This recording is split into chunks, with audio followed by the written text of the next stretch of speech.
A Palestinian teenager who was shot by Israeli forces in the occupied West Bank has died from his injuries. Israeli troops clashed with Palestinian protesters in a village near the city of Jenin on Monday. The teenage boy was hurt after Israeli forces opened fire at the crowd.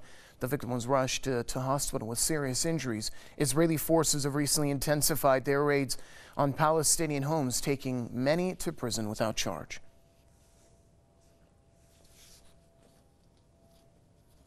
Mona Kandil, our correspondent, joins us now from Ramallah with more on what exactly took place in that village near the city of Jenin on Monday. Mona? Well, 18 years old Muhammad Yahya succumbed to his injuries he sustained last night in the Araka village to the west of Jenin, northern the West Bank. There was the slain youth with his cousins on their own land near that is adjacent to the Israeli separation wall, and then the Israeli forces opened fire towards them. Here there were clashes between the youths and protesters from the village of Araka with the Israeli soldiers, and the slain youth was shot in the lower part of the abdomen. He was seriously injured, but the Israeli soldiers prevented his cousins to rescue him. They left him for several hours. Then he was transferred to a local hospital in Nablus, but unfortunately he succumbed to his injuries this morning. The Israeli soldiers then stormed the village of Araka and arrested two of his cousins.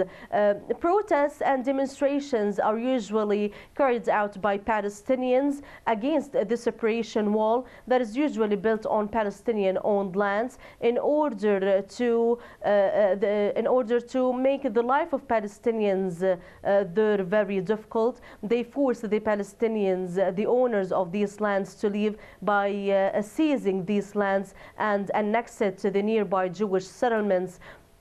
And arrest campaigns are going on in the last days. We witnessed several raids to the West Bank cities of Jenin, of Bethlehem, and as well as Hebron al-Khalil, and a number of Palestinians were arrested under the excuse taking part in demonstrations, throwing stones against Israeli soldiers and their armored vehicles, or just rejecting the Israeli occupation with all its illegal measures on the ground. The funeral of Muhammad Yahya is supposed to take place after, let's say, an hour and a half. Thousands are expected to take part in the processions of the funeral in Araka near Jenin city.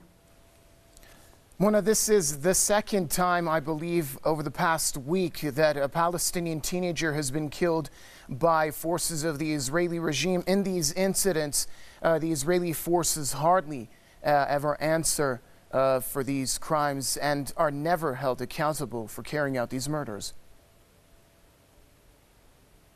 Well, on ground, there were orders by the Israeli regime, the last one led by Prime Minister Netanyahu, to the Israeli soldiers that whenever they feel a little bit insecure, they should kill the Palestinian, even if he's a child. And this is what's going on. We witnessed the killing of a teenager several days ago, and today Muhammad Yahya.